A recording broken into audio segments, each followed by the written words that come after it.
Hello and welcome to the International Schools Podcast. I'm your co-host, John Mickton. Dan is away today.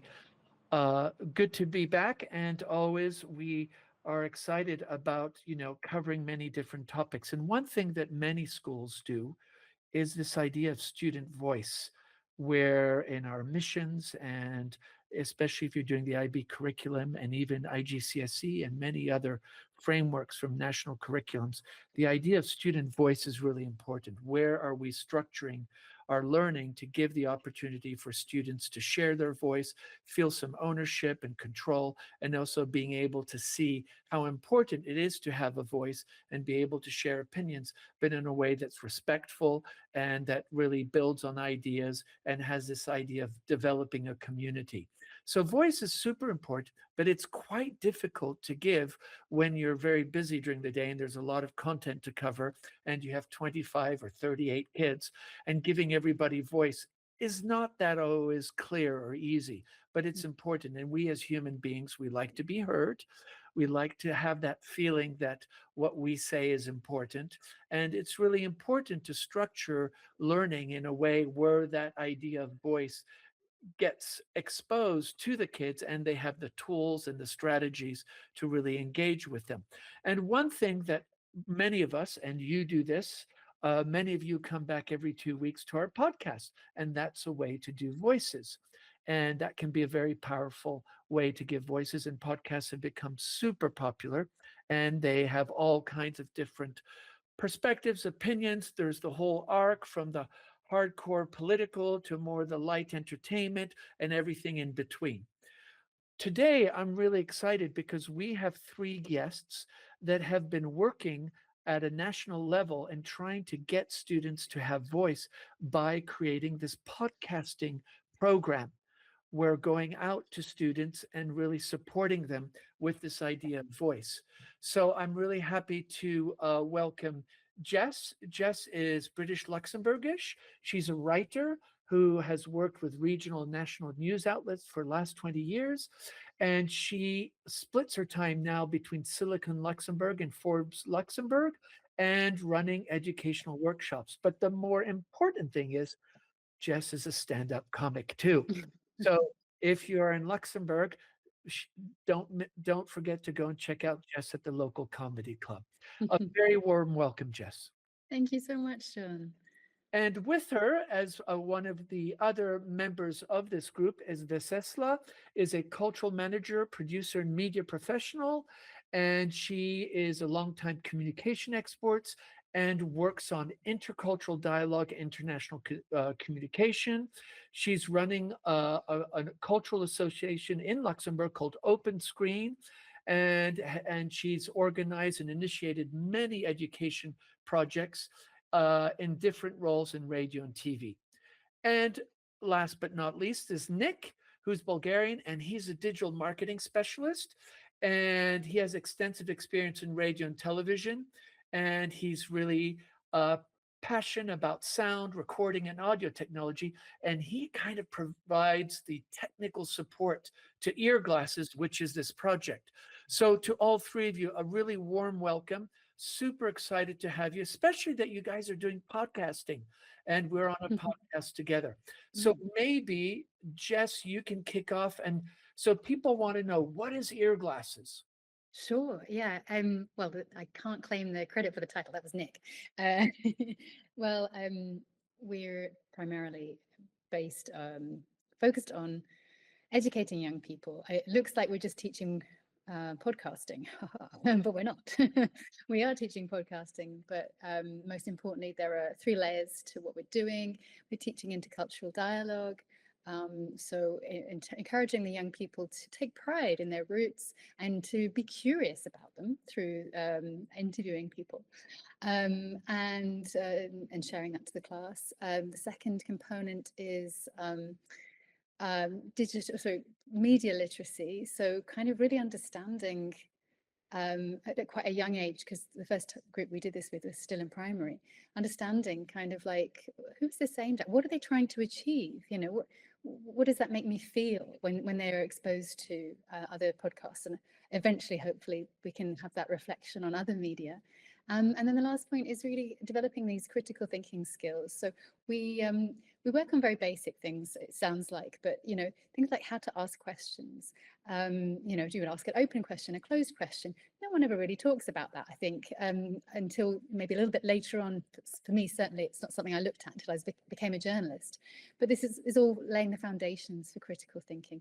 And so we pack all of that into our first pilot we did last year in an international school here in Luxembourg, a non-fee paying one, because Luxembourg has these state-funded international schools. And yeah, we did a 10-week program, and we ended with an incredible showcase where they could listen back to the work that they had made, the young people in front of their peers. It was absolutely delightful to see them cringe when they heard their own voices, and then sort of like settle into it and then feel a sense of pride. So that's Excellent. Oh, that's wonderful. So, Vessela, can you tell us and Nick maybe a bit of behind the scenes? So, who is this? Somebody funding this? How did you come up with this idea? And also, with podcasting, you need microphones, you need a studio. So, maybe I can let you kind of give us some background on both of those. Of course, I will leave the technical part to you.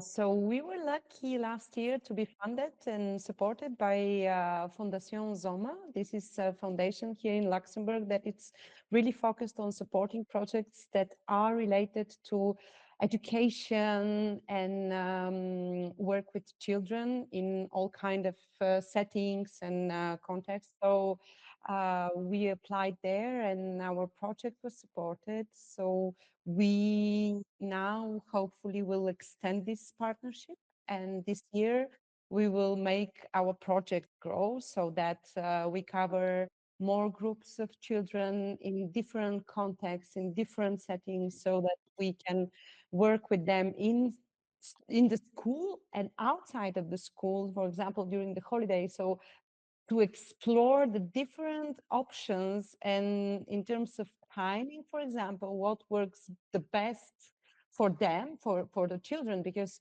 we would love to be as useful as possible to them. That's the final goal of our work. So that's it. This year we continue. Fantastic.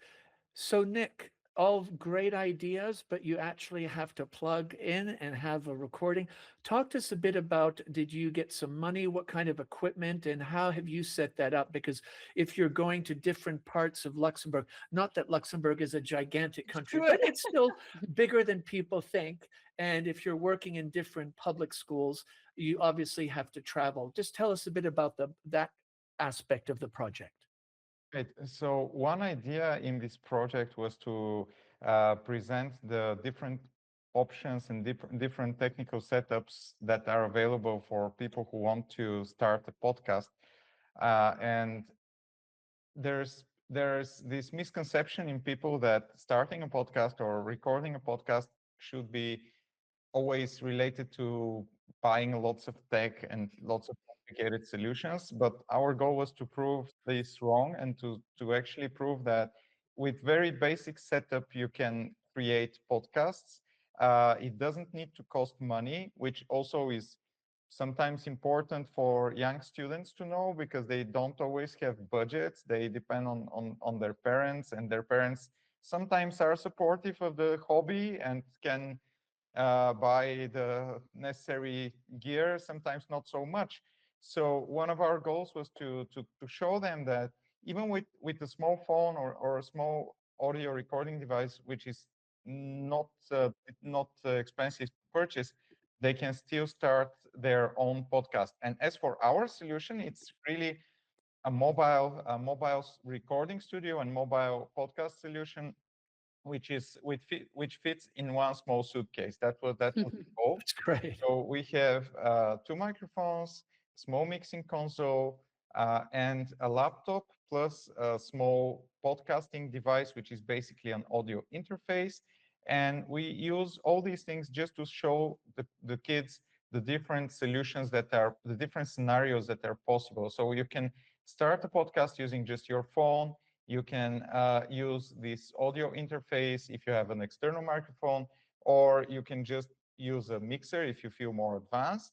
And the mixer should not be intimidating. So this was one of the points in our sessions, to let the kids explore how the sound changes when you use the different tech. Jess. I wanted to come in and just say that what's quite particular in primary school in Luxembourg is that the children are not allowed to have mobile phones with them. So you would think, oh, well, they can just record on their mobile phones. They cannot. So we had to buy these small recorders for each of the learners so that they were a little bit more autonomous. That will be different if we're working with secondary. But yeah, it's I don't know if that's the case where you're based, John, that children, that young Yeah, people. in many parts of Switzerland now, mobile phones have been banned, even in high schools. Yeah. Yeah, Right. no, I think that's a common. But I just love the fact, I think, Nick, that what you shared was the idea of making it accessible. Because if we want kids to have a voice, and many kids will have a cell phone or a tablet or some type of digital device at home, and making it approachable, and them realizing that yes, I can actually do this. I don't need to spend a lot of money. Because I think, when you look at the big podcasters, you see them, well, I have headphones and there's a microphone, but that's really not that necessary. I mean, some basics. And I really think that's so refreshing to be able to go and tell kids that. My question is then, how did you uh, pick these kids? What was the process? And I don't know, maybe Vessela, you can tell us, and then Jess? Maybe we can shorten the name because not everybody is Okay, comfortable with pronouncing Yeah. this name. Her name is Vessela, so Vessela, one sorry. S less, Vessela, but we make it even shorter. And for the kids, we say Ves. Best. Okay. And so we have Jess, Ves, and Nick. Sounds like Jess, Ves, and Nick. Doesn't sound. It sounds like maybe like a comedy trio, but it doesn't sound more like a podcast I project. So love we that. did Jess, Ves, and Ness. So this is Perfect. how we present ourselves to the kids. It's easy to Actually, remember. they came up with this Yeah. idea to So call you Nest Yeah. because it makes the trio so Ves, even how did we choose this group of 10 fantastic bright kids? with the help of their teachers, of course, because we first approached the school and the people responsible for the group of children we wanted to work with, 10, 11 years old. So they had their small kind of research so that who would be interested and more engaged with the topic, etc. And at the end, we had a group of 10 people, which is, we found it's maybe the maximum so that the work can be equally meaningful for everyone participating in the Yeah. group. And we have time to spend and to talk to all the people present in the room, all the kids. So that was it. Actually, that was the process. But I think at the the main end, criteria was that they could speak English as well, as well. because we wanted to keep it to sort of one language. But the group were very international. There was Yeah, French, it was. German, Russian, Ukrainian. I want to say Indian. Bangladesh, Indian. Was there also And someone so from these are Bangladesh? Yeah, representatives of the population of Luxembourg, which is a very multicultural exactly. Yes. international group. Yeah, that's right. Yes. Well, what's interesting is none of you are educators. You're all in radio and media, in industry, or as journalists. What was suddenly the idea that you woke up one day and you said, "Oh, we're going to go to this primary school and see if they want to do podcasting"? Uh, I I, think it was an opportunity, wasn't it? Vers? Like, I think I um, saw the Fondation was like looking for projects based with artists, and I think I just felt like I'd been in journalism 20 years. I was like, I think I've got something to share. Is there a way, is it art? I'm not sure. And podcasting felt like a good theme. I think that was how it and came about. Yeah. I think that to me the work with children has ever been super important because I'm a mother and my son is almost 18 already, but I spent a lot of effort to talk to him about these topics like critical thinking, asking questions, challenging some views And prejudice. and prejudice and stereotyping, etc. And since we moved to Luxembourg, we had a whole journey actually in adapting and adjusting into the new context, and also learning new things, trying to integrate to the best possible way. And that's actually what motivated me at the end, and also to, because I know that not all children have this opportunity to talk to adults who are interested in their views, in their opinions, in their voices, and it's super important. And also when talking about international communication or intercultural dialogue, so that we learn how to live better together. It all starts at early age. Yeah, absolutely. No, I think, I think going to primary kids and engaging with that, because at the beginning, Jess, you had real three definite principles or kind of focuses that you wanted to work on. And the one was this media literacy. Do you feel these were areas that you saw a gap, or this is because you guys come from a professional media, radio, television, newspaper background? How did you identify those three areas of focus that you brought to the school? I think it's something that I would see as a gap. I think increasingly, with there's such a huge amount of information that we've been bombarded with. There's a battle for our attention. Even I think all four of us, we grew up without, without being exposed to it. So we have some kind of resistance. Even then, it's hard to push back. And so for today's younger people, it's just, wow, how do you even know where to begin to determine what you want to look at, what you want to listen to? So I think I come from a situation where I'm worried about this polarizing, very, very polarizing information that's out there. And that if we don't equip our young people with the skills to sort of, I don't know, break it down a little bit and just take a step back and see what's going on, then we're going to be even more polarized. So this is a really core component for any, healthy democracy. And we see, I mean, as I think everyone sees this, but our democratic systems, there are attacks all the time with disinformation, misinformation from outside agents, and it's really our responsibility now to protect our young people, so they can make good decisions. So that's where I'm coming from with the media literacy, the critical thinking. I think Nick, did you want to speak to that a little bit? I think as I agree with you 100%, and I believe that critical thinking is super important to be developed in young kids. Even in our group, we saw some examples when they were just sharing some statements that maybe they heard from their friends, maybe from their parents, maybe they read or listened to or watched in the media. And but they were just stating them as truths, and some of these statements were statements that were really worth just pushing back a little bit, or just making them ask a question like, is it really true? How can I check? How can I uh, find a source of truth? And when we were growing up, like in the end of the last century, in a very interesting political context in Bulgaria, we had at least in my childhood for a little while, we had this situation where information was just shared top down by authorities, like it's a fact. Like we had the state distributed facts that we had to believe. There was no other choice. If you had an inner voice in you that was telling you to ask a question, is this really true, or just to dig deeper, this could put you at risk at one point. Luckily for me, this age and this big political system ended right about the time I turned 8, so I couldn't end up in prison for age reasons.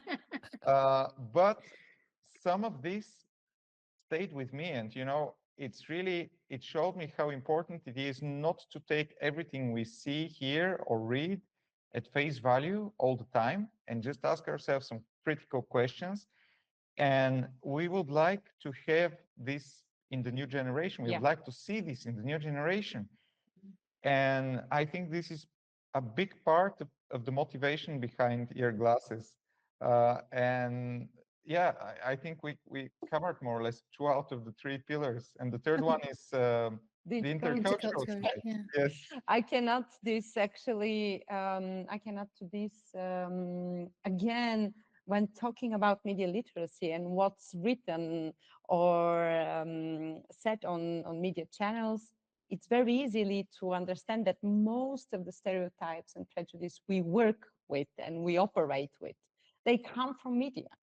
They are the media outlets first spread all these things. And I find it very wrong when I see a news for a robbery or something else, one of the first questions in the comments below to be, what nationality was The perpetrator. the perpetrator? Yeah, it's crazy.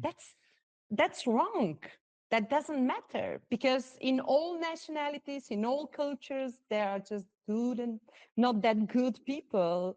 And we have to stop perceiving people who are in front of us in labels and in terms of nationalities or ethnicity or color or whatever. Because I remember when I was in the university here in Luxembourg and we had a discussion, and one colleague said, people in Africa do that or say that, something like very generalized statement. And one colleague from Kenya, she said, please stop calling Africa a country. You're talking about Africa as if it's a country, but it's a huge continent with a lot of countries and a lot of cultures and languages and people there, different traditions. And I felt ashamed. It was not me that stated something about Africa, but I think that we know so little, and the only way to really find the path towards the others is to have this awareness, at least curiosity about other people and other cultures, and to try at least to have some kind of first-hand contact and interaction with other people from other cultures before judging or labeling, because this doesn't serve anyone. At the end, we just end up in this polarized world with very dangerous things happening and less questions and critical thinking. So that's what I can say. And I was just going to add to that, Vess, that it's really integral. I mean, the 3 work together very closely, because polarization at the moment in Europe is really about cultures, isn't it? And them versus us, and insiders versus outsiders.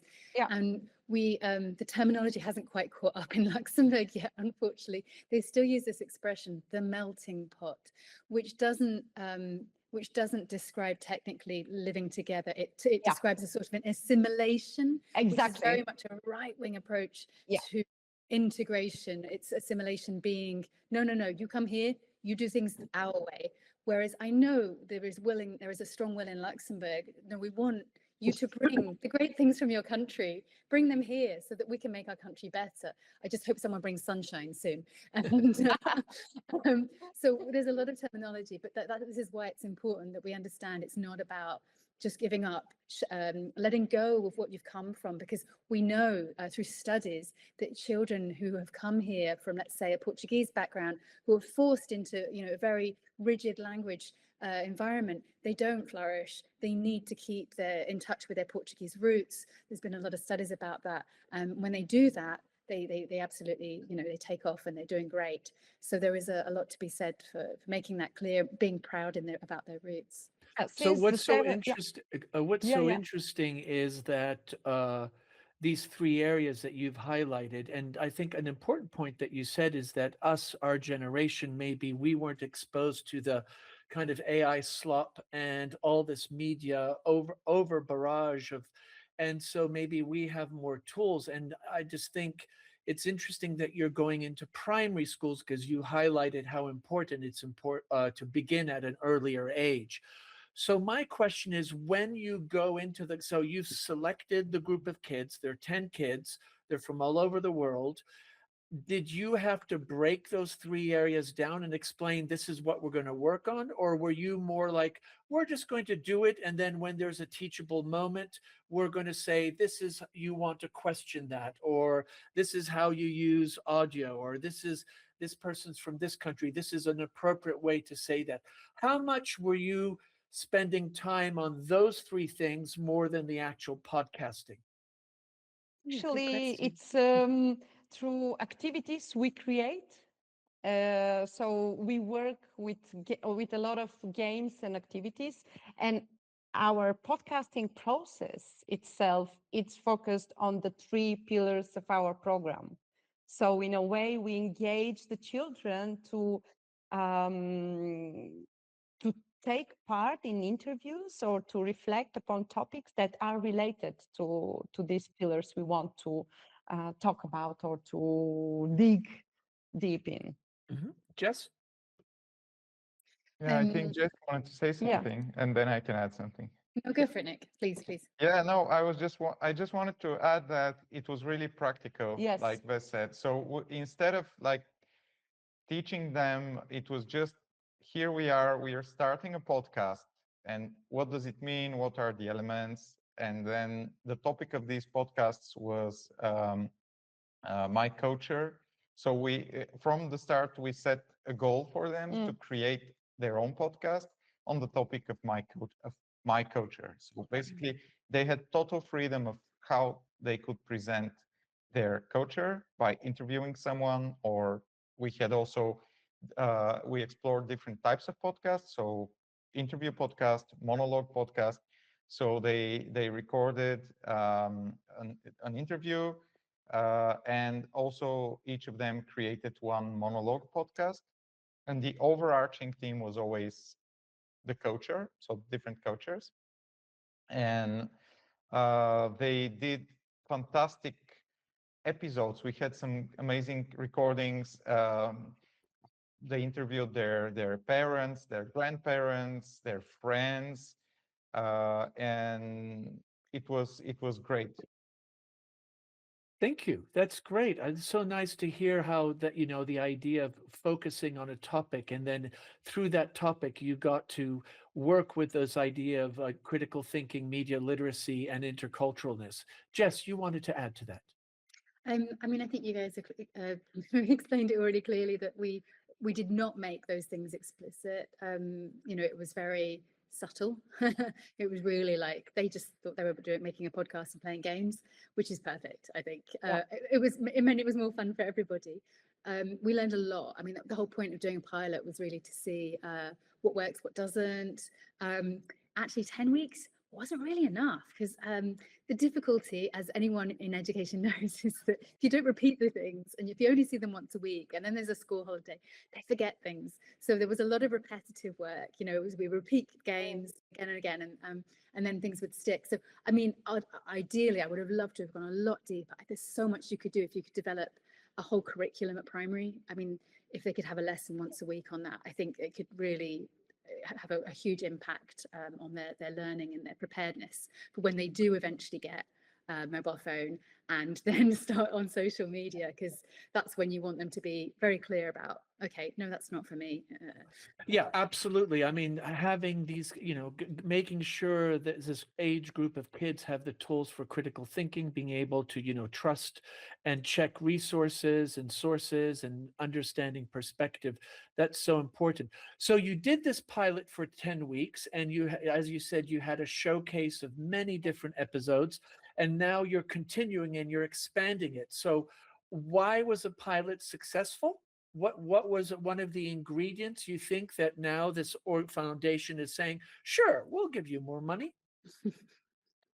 They haven't yet. Oh, okay, sorry. Well, you should give them money. There we you go. we Yeah. just sent the application in last weekend. Okay, Yes. okay. But what is it that you know, from the 10 weeks, what was something, some successes that, or things that you observed and you're like, okay, this is something that can be sustainable and expanded? Were there some ingredients? Feedback from the children, because I think that this is the most impactful kind of measurement. I think that This is we will have at least 2 podcasters out of this group of 10, absolutely, Yeah. which I believe is already a success. And I think in the others also we planted the seed. So even if it's not like 10 out of 10, for sure 2 out of 10 were absolutely yes, hooked up on this idea of creating their own podcast. One of the girls had even a really a ready concept. She was ready to start recording. So I won't be surprised if she already launched her podcast.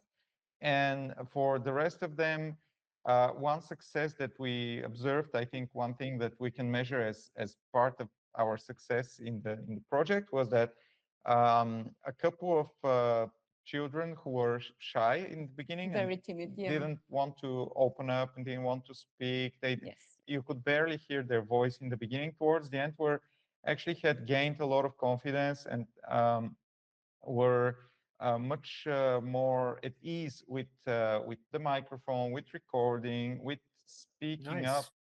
say with like speaking their mind. So it's yes, really it means to me that we did something right because in the end we gave them a voice, which was exactly one of our goals. So I mean, we contributed for them to discover their own voice. I'm far from the idea yes, that it's only because of us, but it was just a project that something in their lives that was parallel to the spelling lessons and all the other things they were doing, which gave them a space where they could express themselves, record their voices, hear their voices recorded for some of them for the first time, and discover that speaking their mind and asking questions doesn't hurt and actually can be very interesting. Yeah, and that's lovely to hear that the kids that were maybe more quiet in the background, you know, as they became more familiar, they suddenly saw this as a potential to express themselves, and maybe they hadn't in such a public way, and that's quite powerful. Jess, I think you wanted to add. No, Oh, no, it's okay. good. Okay. Okay. So one of the things, so you talk about the success. You three come from industry, you've worked in industry, you're not educators. What lessons have you taken from this experience, and maybe the challenges, the things that didn't work that well and the things that worked well, that you're thinking, oh, we could bring this back to the adult world? Oh, you mean apply it for adults? Yes. Ooh, In your context, you're a journalist. yeah. Nick and Vess, you're both working in media, radio, television. Just, you know, what are the lessons you're bringing back to your context?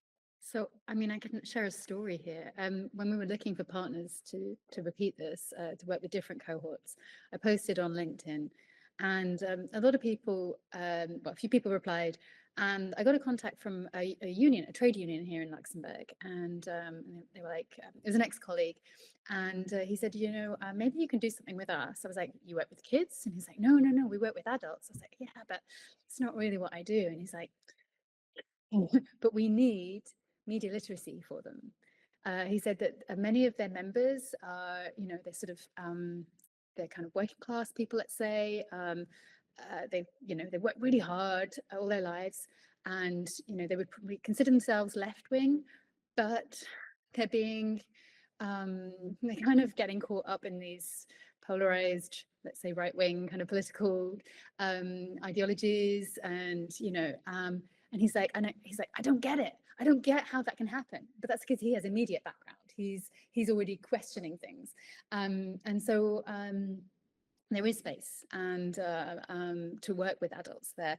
And he actually said to me, if you can try something, don't make it complex. Do whatever you would do with the young people. Bring a game. And I think this is it. Like, our lives are way too serious.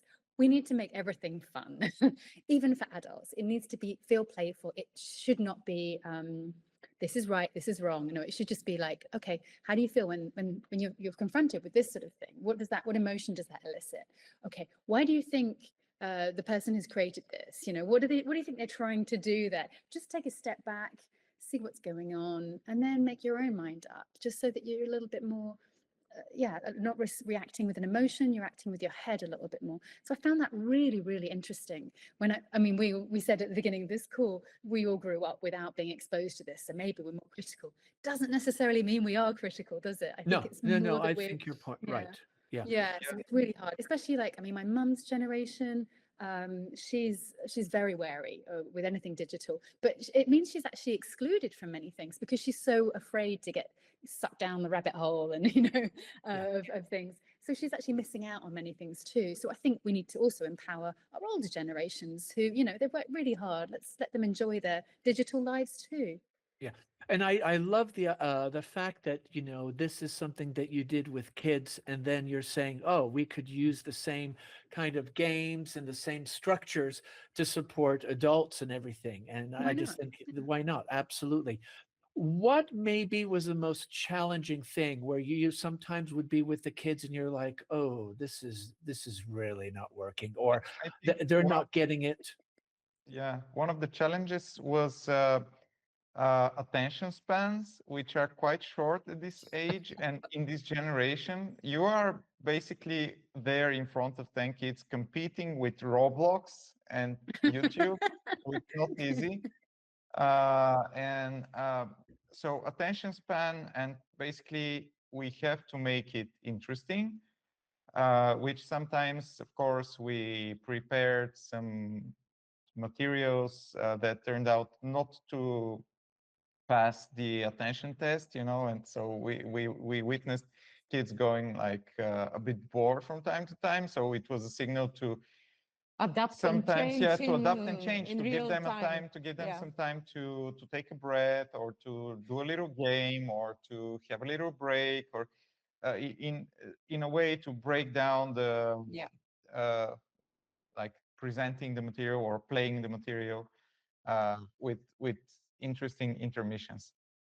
Jess? Do you remember the ethics? I don't know if you were there that day, Nick, but the ethics was quite challenging, and it made me realize they didn't know what ethics was. I Yes. think one of them did, and so that's definitely something we're going to develop a little bit more, because of course there's a responsibility when you're broadcasting something. You've got to be careful that that the information is correct, that you're not insulting people, and it was quite eye-opening to realize that ethics was not. But now looking back now, of course, it's not on their radar. They're only Yeah. young. Yeah, but why not begin that journey at a young age? Yes. So you talk about this attention span and how it was difficult, and so you had to kind of mix and match and be agile. Uh, did you choose podcasting over doing a YouTube channel or an Instagram reel? Was there a real thought, okay, we're going to do something where there's not screens? Was that actually deliberate, or was it just because you thought, oh, we like podcasting? I'm just curious how much you choreographed that because of the audience and knowing the media environment that many of these kids are kind of living with. Yeah, it was totally deliberate decision because actually exactly in this media environment we live in and our kids live in, it can be a bit toxic, and some children can suffer from all these influencers and their messages and their looks, etc. So audio is in a way safer. I would It say so. creates Yeah. like a safe environment Yeah. because you just hear the voice and you're concentrated on the voice and the message, not on how someone looks like, or what color is their skin, or whatever, or age or gender, nothing. It's just the voice and the message you want to share with the audience. That's why we thought of audio format as a safe kind of choice for children, so that even the timid children in our group can express themselves without thinking of, oh, I would be shown on video on YouTube. So this will freeze them in a way even more. Yeah. And this won't give them the chance to talk and to share their thoughts and ideas. That's why that's why we chose the audio format and podcast. Excellent. Yeah, and that makes absolute sense. And there's something about voice that's maybe a voice maybe is less recognizable, or the whole video thing. I think it brings a how do I look too fat. There can Okay. be this self-image that comes up. So that's really interesting how you picked that. Now, when you were working with these kids, of course you had the teacher and the school all involved. Did the parents get involved? What were did the parents got to so at the end there are all these episodes and all these kids are sharing, and they're on a platform, and you shared them, as Jess said, and you got some really good feedback and an audience. What were the parental reactions, and how much did you have to get permission? Did you talk to parents first, or was it really just in the confines of the classroom? We had Do a you want me to? consent form. They had to sign the consent form, and then we had a final event when we showed our work, and we had the listening time together in the big hall of the school, together with the other children from the same year who were not participating in our classes, but were very curious about their classmates' work and podcasts, and together with all the parents and all the teachers. So we had a very, very nice event where at the end, all the parents were super happy because they were surprised by what they've heard during the event. Some of them were interviewed for these My Culture interviews for our podcasts, but others were not part of the interviews and the work of their children. So they're really pleasantly surprised by what the 10 or 11-year-old son and daughter did. That's great. So it was really, really fantastic. And one kid actually at the end said in front of his mother, if you come back, I think that your project may make more parents actually enroll their kids in our school because it will add value to our kids. A We need true to hire that marketer. child in Yeah. marketing. Yeah, Really good funny. marketing. That's great. Yeah. I mean, kids always have that rich perspective. Absolutely. Now, when so of course you're doing this project, but you all work, you have your professional lives and like, how much of this did you then, when you told people that knew nothing about this, were some of the reactions, especially when you went public and the, larger audience and the community got to get involved? Did you get any pushback? What were some of the things that people noticed or maybe asked or might have been challenged by this project? Hmm, that's a good question. I think some people were, um, well, someone pointed out there is already a science podcast that operates in schools right now. We're like, that's great. That's really cool. The goal is to get more engagement in science and STEM. And I absolutely think that's a great idea. That was in secondary schools. But we observed that there was nothing quite like this in primary that we could identify. The I did speak to a woman recently, and I'm trying to remember exactly what she said, but I think it was, yeah, she was like curious to know more about the critical thinking skills, like how we're developing that and how it can be scaled. I think she was sort of like, are you just going to keep doing this in some schools? Like, how do you see yourselves scaling this project? And I think that will be the challenge. Ultimately, it would be nice to develop some tools that we can hand over to teachers and sort of say, hey, here you go. These are the things you can work on during the year. And, if your school wants to invest in some small recorders, you can, let your young people go and do that. So it doesn't always have to be us. And we have then also, because we're working on the next iterations, we've reached out to some communes, and there are 2 communes that are interested to work with us because they really they have activities that they already organise for their young people. And so that's mostly parents or, let's say, council workers. So one of those communes is in the south. They're very international commune of Biffedonge. and that's where we're going to do our summer school.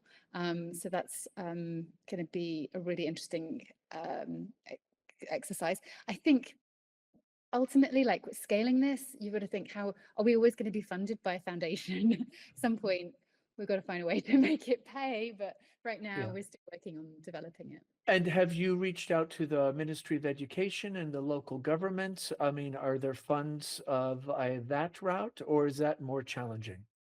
So in Luxembourg, the Education Ministry has a sort of subdivision that works on into the school visits, where they have their own newspaper, and they have sort of mini things like that. They mostly focus in Luxembourgish, and this is the particularity of this country. There are 650,000 people here. Let's say about half of the population, and we're not born in Luxembourg, and even more than that, even of the remaining 50% who have Luxembourgish passports are maybe, but we're not born here, let's say. So so yeah, you've got these different tier systems where the children who are in a Luxembourgish school, they start with Luxembourgish, then they learn German, then they learn French, then they learn English. So it's like you need an offer for in many different languages. So there does exist something there. But then there are all of these international schools where they're learning French and English, a little bit of Luxembourgish, but maybe not to the same extent. So we need lots of different models to serve all of the children and the young people in this country. So there's space for more, I would say. Yeah, So, yeah. especially as you're describing, is that these kids have 4 languages that they have to Yeah. learn in their 12, 13 years of education. You also talked at the beginning about how multicultural the kids were. What were the perceptions of podcasting? What kind of do kids at that age think about podcasting? Are they aware of it? Do they follow podcasters? I'm just curious, what were some of the things that came up as you go into the classroom and say, hey, we're going to podcast? Can I share? This is the first question they asked us was like, do you have a podcast? How many people have subscribed to your podcast? They were obsessed with celebrity and influencers. And when we were like, yeah, I made podcasts, and it was a news podcast. I don't know, there were maybe a few hundred listeners. They were like, oh. Yeah, most of them, I don't think they had any real idea of what podcasting was. Like, I think only a few of them really had listened to podcasts before we had the project. Yeah. And a few of them just didn't have any idea. Yeah. So you are now doing a second round and you're talking about expanding this. You talked about working with some city councils, some communes. You have a summer school going on. What would you say from this experience, if people are listening to us and they might be a elementary, primary school teacher, or maybe somebody that says, wow, in my community, we don't have a voice for the children. What are some things that you would encourage them to do and things that you would encourage them not to do? Just, and don't give away your company secrets or your secret sauce, but just, something that people can lean in on because you've had that experience and you did it in a kind of public context. So Luxembourg has international schools, but they're not fee paying. This is the local government that runs these international schools, and it's for the local kids that are often from different cultures. So it's a very different type of international school than many of our audience who are used to international schools where parents pay fees. So this is part of the public education system that has this word international and a curriculum that's maybe more international. So the do's and don'ts if we're about to start this with a group of kids. Oh, good question. Okay, I can start with my specialty, Yeah, the please. intercultural dialogue. For sure, I would advise all teachers and educators to embrace the origin and the native language of all kids present in the room, because it only gives them the empowerment they need to express their voices and their ideas in a more sound and safe way that that they can feel their hurt in a way. I also can add, to do this, basically removing the brakes or enabling the kids to say what's on their mind can have amazing results. Yes. Kids are so curious and they love to be heard also, and they love to ask questions and discover the answers. So I believe this can be a starting point, just giving them the tools. And in this sense, a podcast is just a tool for them to Yeah. express themselves and to discover the world. Just giving them the tools is sometimes enough of a starter that can lead to a great result.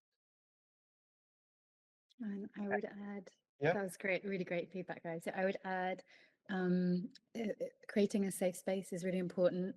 Like establishing some ground rules. So it's like no one here is an expert.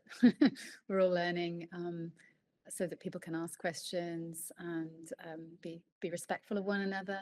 I mean, the school we were in was really good at establishing those ground rules anyway, but I think that's really important to make it enjoyable for everybody. And then I would say maybe the don't would be don't focus too much on like the getting the learnings across from the get-go, and really do let them play with the technology. And it reminded me actually when I was a kid, my first like cassette recorder that I got, I think I was maybe 5 or 6, and I had a blank tape in it, and I used to leave messages for my dad because he would get home late. And I was just, it was such a huge pleasure of recording a message then listening to it back. And I think I see that now in the young people, that they just it's like magic. It's like, oh my God, I just spoke into the thing and now I'm hearing myself back. It's just it's huge for them because they're not doing it yet, especially at that young age. So even that can just be, as you said, you know, giving them access to the tools early on, and maybe even each session, so that they still have that magic and that lovely reaction, and also so that they get accustomed to hearing their own voices, because that was one funny thing is some of the young people were really um, really insecure when they heard their voices. And actually one of the young, he actually explained it to us why it sounds different. They're so bright, these kids, you know, because we hear through our bones, we hear our voices, they sound deeper to us. And then when you hear on a recording, you're like, that's a very high pitched voice. And so, yeah, just getting them accustomed to hearing their own voices will just alleviate that sort of stress, or that, I don't know, that embarrassment. And so they can get on with having something to say and asking questions of people and enjoying this amazing medium. And I love this word magic keeps coming up as those moments, those precious moments that you experience. What have you taken away, each one of you, from this experience that you're bringing into your life, be it professional or personal, from this experience? What is one learning that maybe you didn't have before engaging with this that might help frame as you expand and scale this up and go to the other communes and communities in your country? What is one learning that you're walking away from? And I'll let each one of you share. Mm, maybe maybe one learning is, I think it's kind of universal, but people want to be heard. People want to be listened to, and everyone has something to say. I think this is what was one of my takeaways. I was so impressed and amazed by the kids that were very clever, very curious. They had positions, they had opinions. They were really 100% living the reality, living in the moment. So to me, this is one takeaway. Like what we try to do is we try to help them find ways to express themselves. And what I saw was that everyone, with no exception, wanted to be heard. Yeah. Uh, Thanks, Vess. I think that to me, it was the fact that I just discovered again that there is a lot to do in direction of integration and inclusion, and just not use these words and terms like buzzwords just to fill in some forms and applications to get money, or to use them in the corporate vocabulary to state that we are very socially responsible, etc. But really to do a real work and efforts in this direction. And I think that I will continue this. I mean, at least what depends on me, I will do that, because I see a lot of space that it's just empty. And we have to fill it, because otherwise other voices that are screaming and telling lies or other stuff that are polarizing people, it will they will just They will fill take in the over, space and they yeah. will take over. So we need to continue doing this. Excellent. Thank you. And Jess? I think for me, it was actually a learning. I've been trying to understand these last few years. I've been a journalist now for a long time. I started when websites, news was started to come online, and we were starting to make videos to engage readers, and news became free, and then newsrooms started to get smaller and smaller because there wasn't the same income being generated from adverts, and newspapers are trying to develop new models for generating incomes. So news has been struggling. It's just getting, it feels like a race to the bottom, and we're struggling to capture some of this attention economy that we talked about. And it feels like it's dying. We're on its dying breath a little bit. And that's why a few years ago I sort of I kind of at one point wanted to quit journalism, and because I was like, why are we doing this? Why am I writing stories that no one's reading? And I have a joke that the thing that I wrote that's been most read of anything has been a Google review. It's like because people are not reading the news. And I think it's because we haven't really caught up with how we share and information now and what people need. It used to be that, the journalists kind of knew better and they hand the information down. But now there's so much information. We need to, I think the way we consume information is more of a dialogue now. It's less of a sort of, you give it to me, or I buy it, or you give it for free. It's let's find a way. I don't know how, but let's find a way that it's a bit of give and take. And maybe it is just a patchwork of many, many podcasts where we have these great conversations. Maybe that's great. Absolutely. And I think that's a really good point that you bring up, is this idea of this change and this kind of recalibration and this new world where there are no really clear parameters. And what does that look like? And especially for kids that are trying to gain a voice and, kind of put their heads through all these algorithms so somebody hears them. I think that's so important. All three of you, thank you so much. This has been amazing. And it's so wonderful to hear just the feedback from the kids. And you just, through your voices, there's no doubt the energy, and you're all walking out feeling super excited about the project. I just want to tell our audience, you can find Ear Glasses on LinkedIn. And you can also follow Vess, Nick, and Jess on LinkedIn, and you can listen to some of the podcasts. I think, Jess, you even published some on your LinkedIn feed. Am I correct in saying that? There's a Substack. If your listeners know Substack, we have a Ear Glasses podcast Substack where all the future ones will also be posted. Yeah, and we will put that link on the show notes, because I know many of you like going to the show notes, and there you have the contact details and Earglass available to you. Jess, Nick, and Vess, thank you so much for being part of the International Schools podcast. And just so nice to, on a podcast to hear about adults from the media industry working with young kids and primary kids and getting them to have those voices.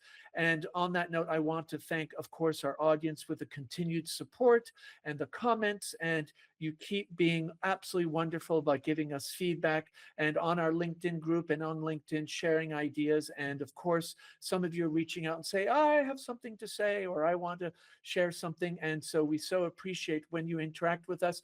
The International Schools podcast on LinkedIn is the best place to grab us, and we look forward to connecting next time.